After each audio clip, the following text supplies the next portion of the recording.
Listen, the narrative about Chuba Hubbard all offseason, the reason he was like a 4th round pick, sometimes even a 5th round pick, was that Rico Dowdle was going to be a 3rd down back. He's going to be a pass catching back. He's going to take work from him. Chuba was not going to get the same workload, the workhorse role that he once had. I went to Summer Sports. I pulled up some advanced stats. I wanted to look at who was the leading rusher when trailing. And little do you know, dude, Chuba Hubbard popped up top of the list, man, ahead of Josh Allen, Jalen Warren, and Christian McCaffrey. 15 of his rush attempts came when they were trailing. And that is, I mean, to be fair, that was pretty much the entire game. They were trailing from like the beginning. But the fact that he still remained involved, he still remained the guy that was inside. Now, his EPA wasn't great. You know, they were losing the game. The offense really couldn't do much. They were kind of stuffing the box on him. But we like the involvement. We like the fact that he didn't lose so much work. Rico Dowdle did get his 3rd downs. He did get some pass catching work. He gets obviously the receiving touchdown at the end of the game to kind of save our fantasy day. But so he was 6th in total opportunities, 17.9 PPR points, 15.1 expected. So he kind of outproduced himself actually.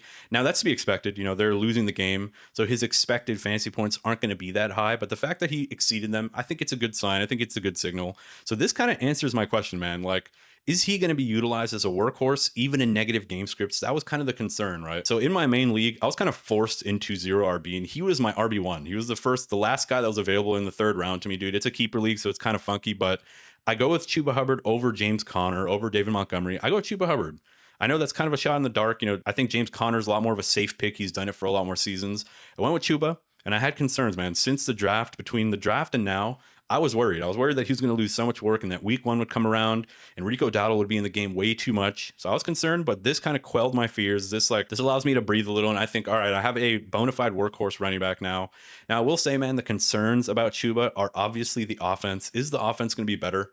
Can they be slightly more competent? And I think they can be. I think Bryce Young, he looked good at the end of last year. It could have been a mirage. Now, it could have been phantom production from Bryce Young. Maybe it was the end of the year. Not a lot of teams were really trying, but I still think he looked good. He was definitely making some really nice throws. He has a nice receiving core now. I think Bryce Young will be better. I think the Panthers will be better. They're not going to be in such negative game scripts. It was just such a weird game, bro. I think like their preseason woes kind of carried over into week 1. The offense just could not get anything done. They had a lot of turnovers that just stalled some drives. I think there are brighter days ahead. I think Chuba Hubbard is a guy that I would go buy right now because I do think a lot of owners are probably wanting to sell him. That's why I don't think he's necessarily a buy low at the moment. I think he's like buy at the same price that you drafted him at, right?